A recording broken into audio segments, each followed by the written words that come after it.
Hello student, स्वागत है आपका आईसीटी वर्चुअल क्लासेस में। मैं हूं कविता, आपकी साइंस टीचर। उम्मीद करती हूं आप सभी अच्छे होंगे और स्वस्थ होंगे। क्लास कंटिन्यू करेंगे अपने चैप्टर के क्वेश्चन आंसर, जिसमें हम अपने चैप्टर को लेकर के यहाँ पे डिस्कस कर रहे थे। चैप्टर का नाम है यहाँ पर the fundamental unit of life. ठीक है, चैप्टर का नाम क्या है?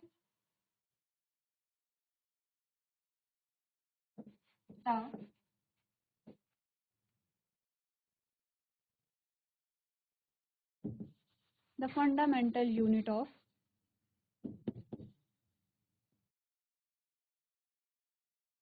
लाइफ, यानी कि हम बात कर रहे हैं सेल के बारे में।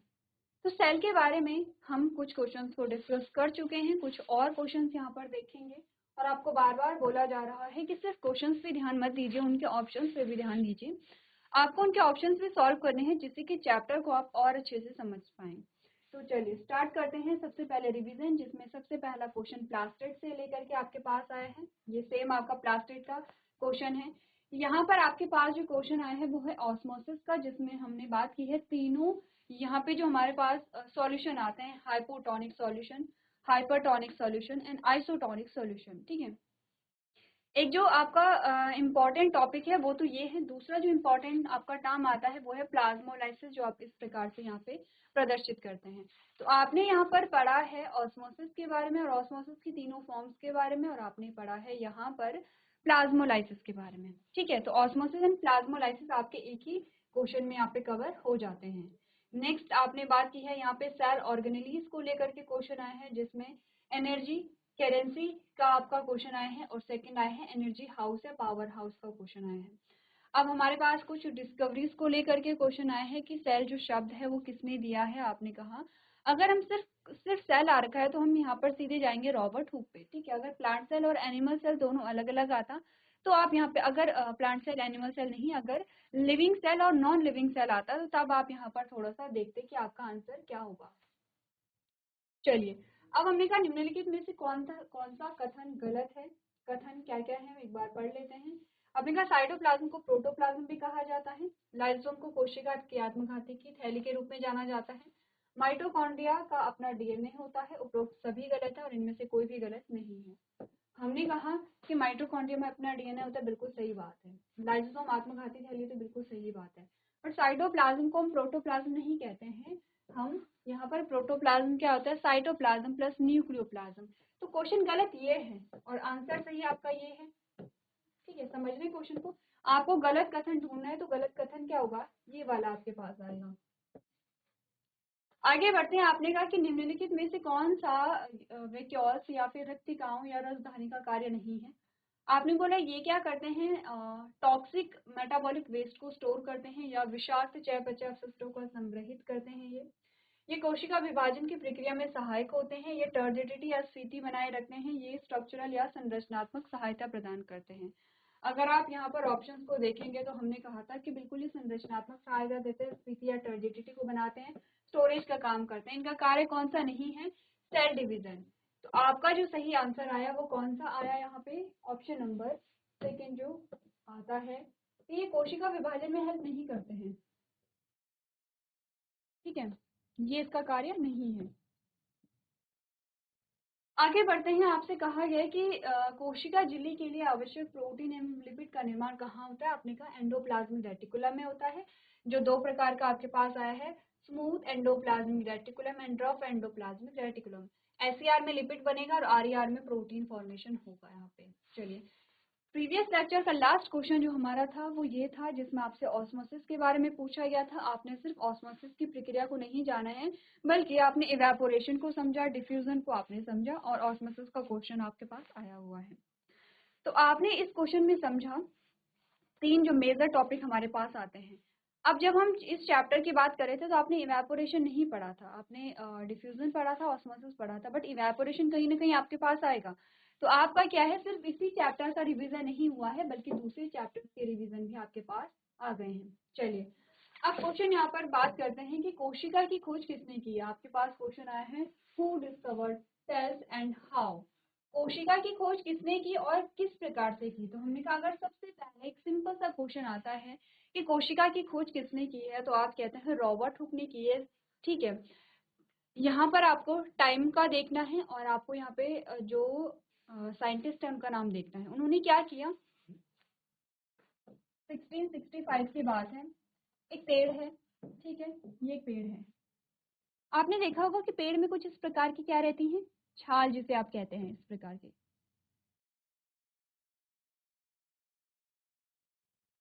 इस प्रकार की। अब ये जो छाल होती है, जो तने में जो छाल होती है, ये क्या होगी, ये क्या होगी, तने से निकलती रहती है। आपने देखा होगा, अगर नहीं देखा है तो चीड़ के जैसे बहुत सारे पेड़ होते हैं हमारे यहाँ, तो आप चीड़ के पेड़ के जो तने होते हैं, आप उसकी जो छाल है उसे निकाल करके देख सकते हैं। आपने कहा कि यहाँ पर क्या होता है, अगर हम पेड़, रॉबर्ट हुक ने क्या किया, पेड़ की एक छाल थी, उस पेड़ की छाल को उन्होंने क्या किया, जब एग्जामिन किया एक माइक्रोस्कोप में, तो उन्हें इस छाल में क्या दिखे, कुछ इस प्रकार के कमरे दिखे।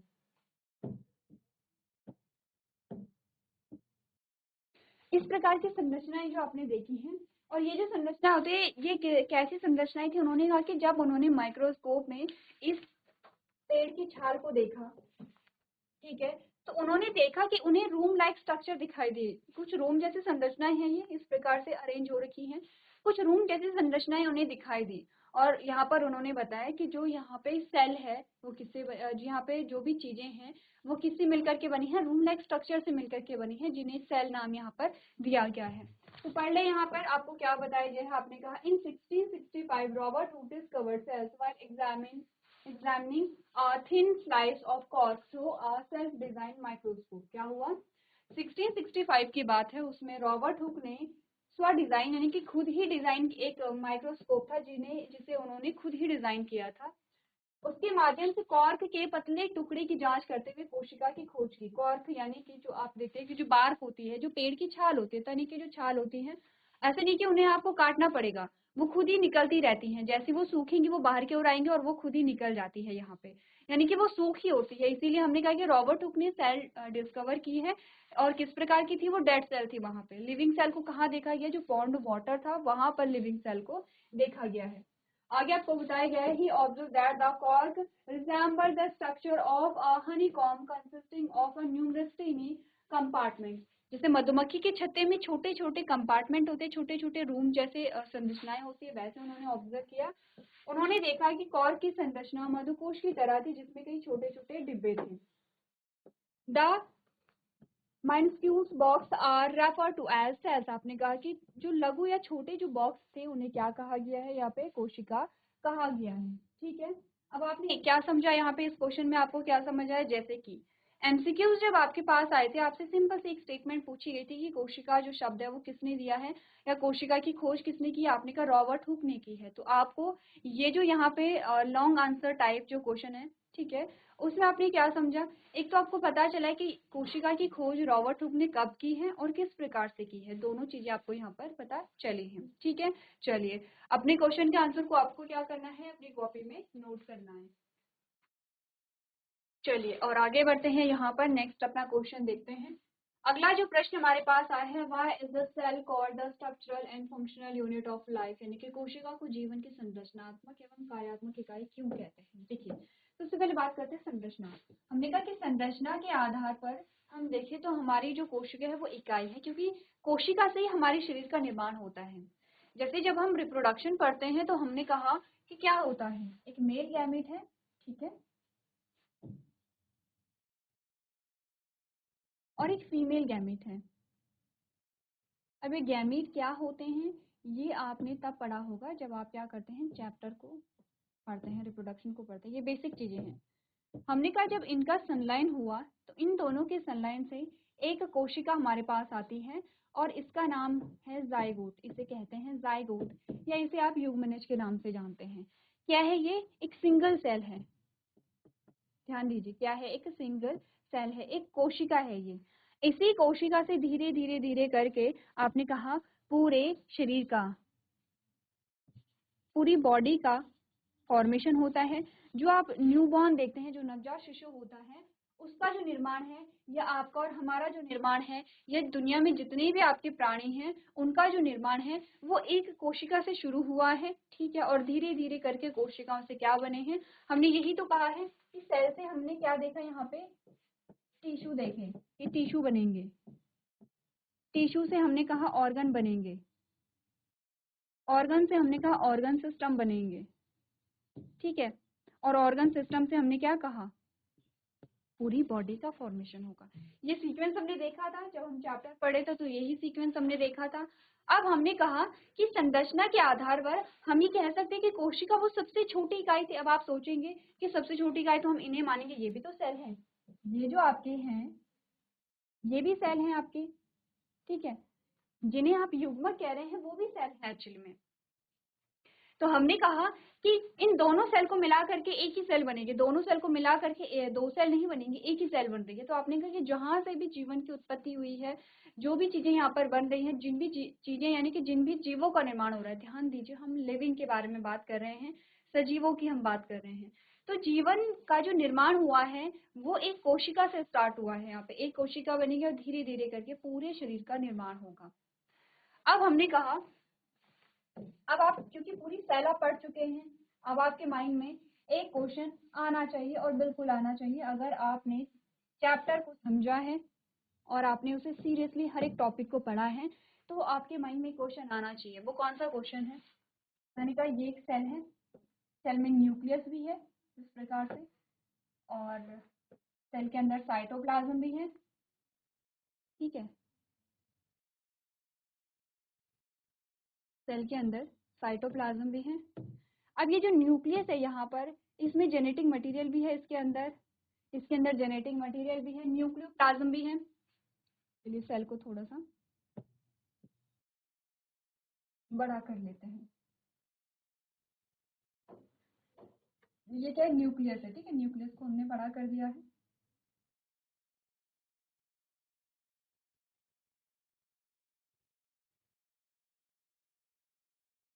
हमने कहा न्यूक्लियस के अंदर क्या क्या चीजें हैं। न्यूक्लियस के अंदर है न्यूक्लियोप्लाज्म,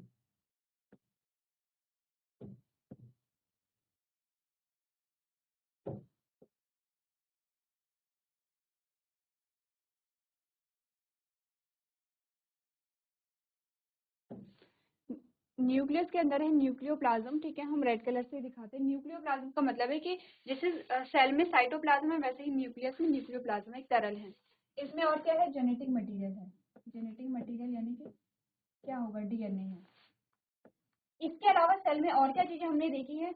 हमने कहा यहाँ पर क्या है? एंडोप्लाज्मिक रेटिकुलम है, इस प्रकार से, ठीक है। ये एंडोप्लाज्मिक रेटिकुलम है।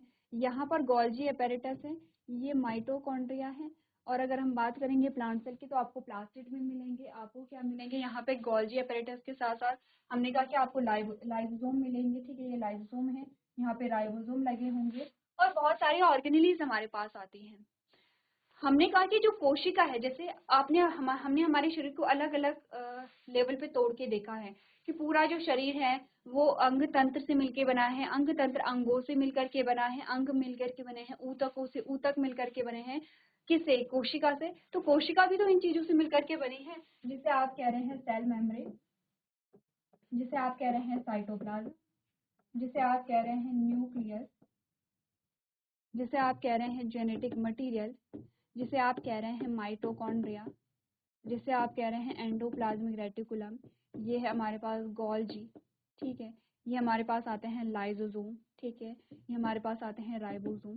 तो हमने कहा कोशिका तो इतनी सारी चीजों से मिलकर के बनी है, तो कोशिका को भी तो हम और छोटे पार्ट में डिवाइड कर सकते हैं, जैसे कि हमने पूरे शरीर को अपने अलग अलग भागों में डिवाइड किया है, ठीक है। जैसे हमने कहा हमारे जो भी अंग हैं वो ऊतकों से मिलकर बने हैं, और ऊतक कोशिकाओं से ही मिलकर के बनेंगे, ठीक है। तो हमने कहा कोशिका भी तो इतनी सारी चीजों से मिलकर के बन रही है, तो फिर भी हमने कोशिका को संरचनात्मक इकाई क्यों कहा है? क्या हम ये नहीं कह सकते कि संरचनात्मक इकाई ये सारे हैं, जिसमें हमने cell membrane, cytoplasm, lysosome, nucleus, genetic material, Golgi apparatus, ये सारे शॉर्ट में लिखे गए हैं, आप स्पेलिंग पे नहीं जाएंगे अभी, ठीक है। हमने कहा कि हमने कोशिका को क्यों यहाँ पे संरचनात्मक इकाई माना है, जबकि कोशिका को हम और छोटे भागों में विभाजित कर सकते हैं। उसका आंसर ये है कि कोशिका जो है उसका एक अस्तित्व है। कोशिका क्या है? लिविंग है, क्योंकि कई ऐसे जीव हैं कि जो एक ही कोशिका है, वो उनका जो शरीर है वो एक ही कोशिका है। जैसे कि हम कहते हैं कि जो अमीबा होता है, अमीबा होता है, इस प्रकार से ये पूरी एक ही सेल है।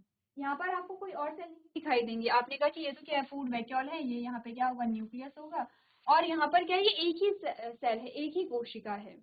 कई ऐसे जीव होते हैं कि जो एक ही कोशिका में उनका अस्तित्व है, वो एक ही कोशिका में अपना जीवन यापन कर सकते हैं। लेकिन अगर मैंने कोशिका के और छोटे भागों में तोड़ करके देखा, मैंने कहा साइटोप्लाज्म, तो क्या सिर्फ और सिर्फ साइटोप्लाज्म क्या है वहां पे जीवित कहलाएगा? नहीं। लिविंग, अगर आप देखना चाहते हैं कि सबसे छोटी यूनिट, सबसे छोटी लिविंग अगर यूनिट आप देखते हैं, तो आपने कहा वो तभी आपको मिलती है जब ये सारी चीजें इकट्ठा होती हैं। एटलीस्ट आपने कहा कि सेल मेम्ब्रेन होगी, साइटोप्लाज्म होगा, न्यूक्लियस है, और उसमें जेनेटिक मटेरियल है। ये चीजें तो आपको मिलेंगी ही मिलेंगी, सेल ऑर्गेनेल्स आपको मिलेंगी मिलेंगी।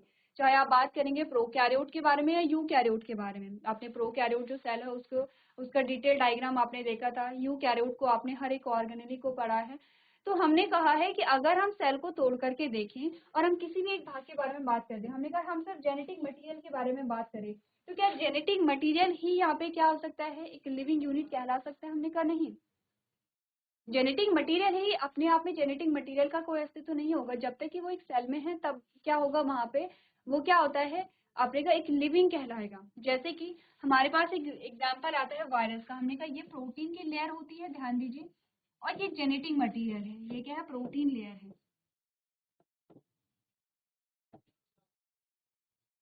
ये प्रोटीन लेयर है, ये ये सेल मेम्ब्रेन नहीं है, प्रोटीन की लेयर है, और ये जेनेटिक मटेरियल है।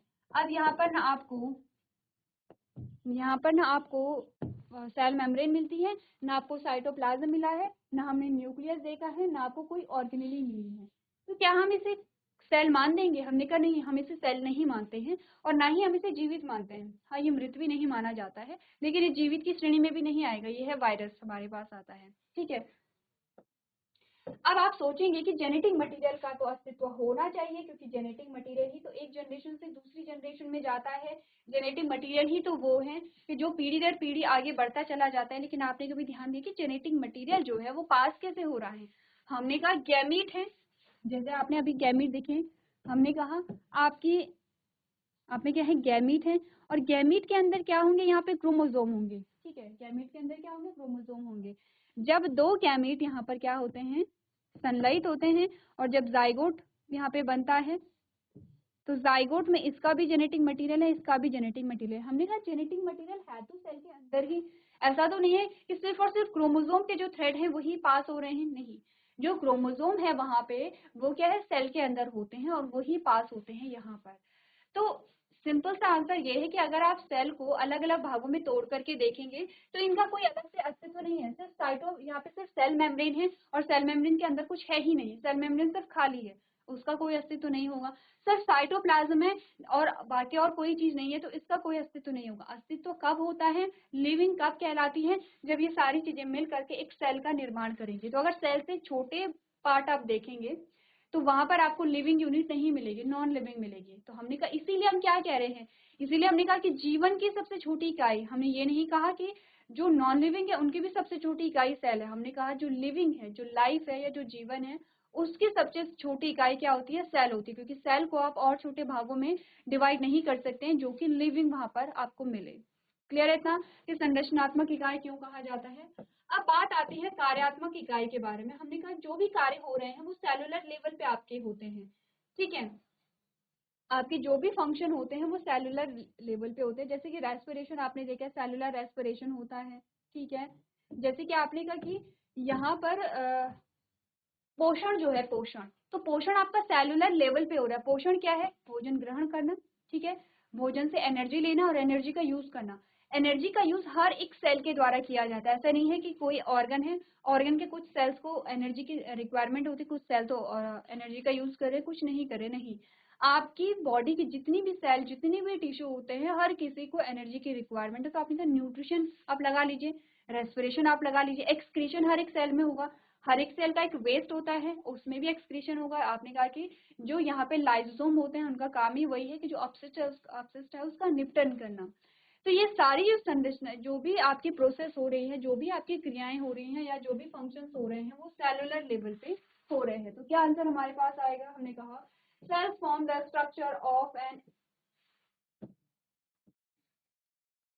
Sales form the structure of an entity, यानी कि कोशिकाएं एक इकाई संरचना बनाती हैं।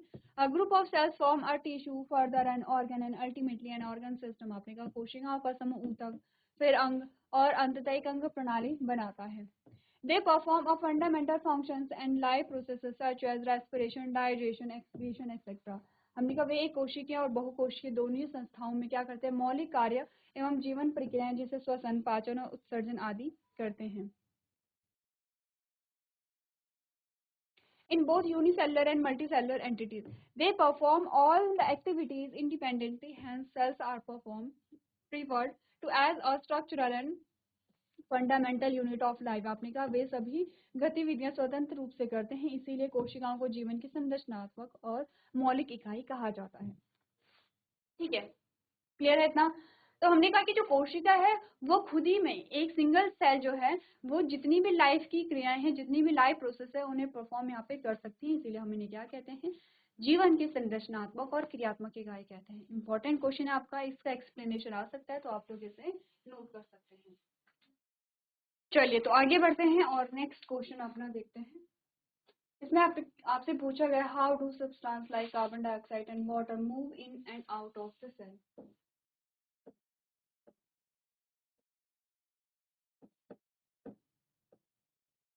चलिए, आपको कहा गया है कि सेल में जो कार्बन डाइऑक्साइड है यहाँ पे और जो पानी है वो कैसे मूव करते हैं।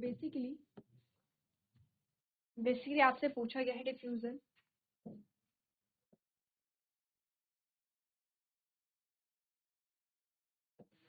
और ऑस्मोसिस।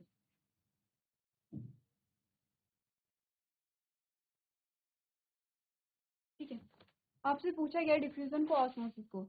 क्योंकि प्रीवियस लेक्चर में आपने ऑस्मोसिस भी समझा है और आपने डिफ्यूजन भी समझा है, तो हम सीधे क्वेश्चन को पढ़ेंगे। ठीक है, हमने दोनों प्रोसेस को समझा है।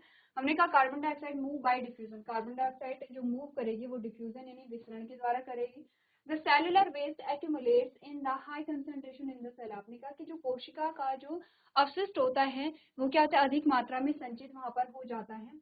Whereas the concentration of carbon dioxide in the external surrounding is comparatively lower। आपने कहा कि सेल के अंदर जो सेल का वेस्ट है, सेल का वेस्ट यहाँ पर क्या है, कार्बन डाइऑक्साइड है, वो सेल के अंदर ज्यादा है और बाहर की वातावरण में कम होता है। अब क्या होगा, हाई कंसंट्रेशन से लो कंसंट्रेशन की ओर हमने पढ़ा था।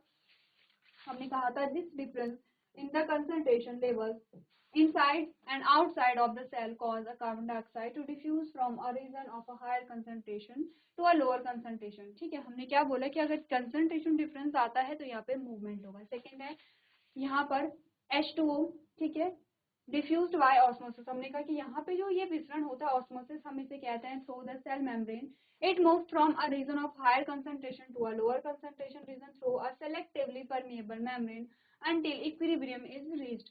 अब क्योंकि हमने प्रीवियस लेक्चर में बहुत अच्छे से दोनों चीजों को समझा है तो अभी हम बहुत ज्यादा डिस्कस नहीं करेंगे। ठीक है, हमें क्या करना है, उन टॉपिक्स पे ज्यादा फोकस करना है जो अभी तक हमारे पास नहीं आए हैं या जिनसे रिलेटेड क्वेश्चन हमने नहीं किए हैं। तो चलिए, आप लोग दोनों की जो आंसर है, डिस्क्रिप्टिव आंसर, वो आपको नोट करने हैं, क्योंकि इससे पहले आपने जो डिस्कस किया था वो आपके यहाँ पर जो बहुविकल्पी प्रश्न थे, ये क्या है, आपके लॉन्ग आंसर टाइप क्वेश्चन है, तो दोनों को आप लोग नोट करेंगे।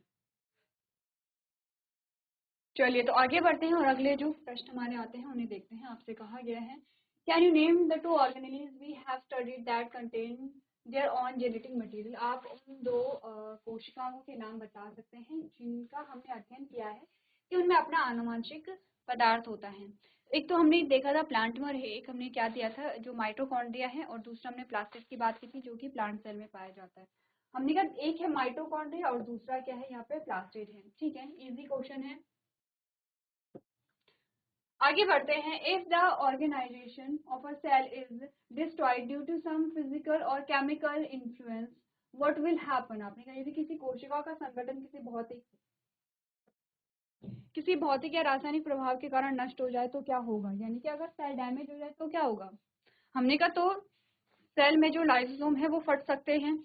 अगर लाइसोसोम फट जाते हैं तो लाइसोसोम के अंदर जो एंजाइम्स है वो बाहर निकल जाएंगे और वो पूरी सेल को डाइजेस्ट यहाँ पर कर देंगे। तो आपने पढ़ा, in the event of any damage of cell and when the revival of cell is not possible, lysosome burst and enzymes digest such cell। This is Why lysosomes are often referred to as suicidal bags? हमने कहा कोशिकाओं को किसी भी तरह की क्षति होने की स्थिति में जब कोशिकाओं का पुनरुद्धार संभव नहीं हो सकता, यानी कि अगर सेल फिर से रिपेयर नहीं हो सकती हैं, कभी कभी होता है कि सेल डैमेज हो भी गई है लेकिन सेल रिपेयर हो जाएंगे, इट मीन्स कि वहां पे जो लाइसोसोम है वो फटा नहीं होगा और जो सेल है वो क्या हो जाएगी, रिपेयर हो जाएगी। बट अगर वो रिपेयर नहीं हो पा रही है, इट मीन्स कि वहां पे सेल ज्यादा डैमेज हो गई है, लाइसोसोम अगर फट गए हैं तो क्या होगा, तो लाइसोसोम फट जाते हैं और एंजाइम्स ऐसी कोशिकाओं को पचा देते हैं। यही कारण है कि लाइसोसोम को अक्सर क्या कहा जाता है, जो सेल है उसकी जो आत्मघाती थाली या सुसाइडल बैग कहा जाता है। ठीक है, चलिए नेक्स्ट क्वेश्चन है, where are protein synthesized inside the cell? Easy question है, हम सॉल्व कर चुके हैं। Protein synthesized in the cell takes place in ribosomes, hence ribosomes are also referred to as a protein factory. अगर हम protein factory कहेंगे तो किसे कहेंगे, राइबोसोम को कहेंगे, क्योंकि वो प्रोटीन का निर्माण कर रहे हैं। Ribosomes are particles that are found attached to a rough endoplasmic reticulum या आरईआर। ठीक है, कहाँ पाए जाते हैं, आरईआर पे पाए जाते हैं। चलिए आगे बढ़ते हैं, और आगे जो क्वेश्चन आपके पास है वो कई बार आपसे पूछा जाता है, जिसमें कहा गया है make a comparison and write down ways in which plant cells are different from animal cells। आपको प्लांट और एनिमल सेल दोनों में डिफरेंट को बताना है। ठीक है, अब आप ऐसे ही टेबल बनाएंगे एज इट इज, यहाँ लिखेंगे प्लांट सेल, ये है आपकी एनिमल सेल, यहाँ पर आप लिखेंगे कैरेक्टर। पहला जो कैरेक्टर है वो है सेल वॉल। आपने कहा प्लांट में सेल वॉल प्रेजेंट होती है, एनिमल में सेल वॉल या कोशिका भित्ति प्रेजेंट नहीं होती है। दूसरा शेप ऑफ सेल, क्या शेप होता है सेल का? आपने कहा जो प्लांट सेल है with distinct edges the shape is either rectangular और अ स्क्वायर शेप। आपने कहा जब भी आपने देखा होगा हम प्लांट सेल को बनाते हैं तो हम इस प्रकार से बनाते हैं। ठीक है, इस प्रकार से दिखाते हैं हम, जिसमें ये सेल वॉल है और ये सेल मेम्ब्रेन है। क्लियर है? अगर हम एनिमल सेल की बात करें तो राउंड एंड इरेगुलर शेप। आपने कहा हम मोस्टली इसी प्रकार की सेल बनाते हैं, जब भी हमने बनाई होगी तो हमने राउंड सेल ही बनाई है जब हम एनिमल सेल को बनाते हैं।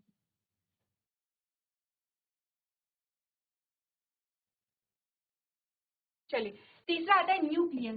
न्यूक्लियस कैसा है?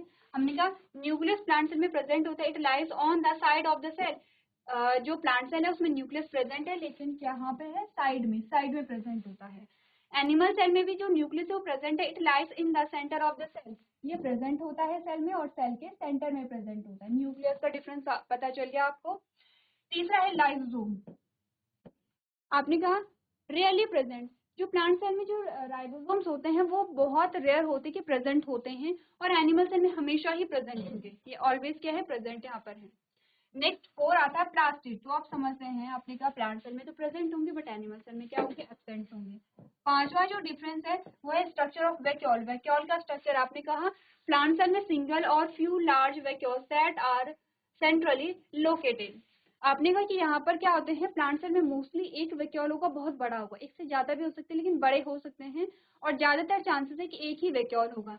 एनिमल सेल में आपने कहा प्रेजेंट होते हैं और बहुत सारे वैक्यूल होते हैं जो छोटे छोटे होंगे, नंबर में कैसे होते हैं, छोटे छोटे होते हैं। ठीक है, तो चलिए ये 5 डिफरेंस है, आप सिर्फ 5 डिफरेंस नहीं करेंगे, आपको और भी डिफरेंस करने हैं। एक बार पढ़िए टेबल को, और जो आपको और डिफरेंसेस यहाँ पे मिलेंगे वो आप लोग ऐड करते चले जाएंगे।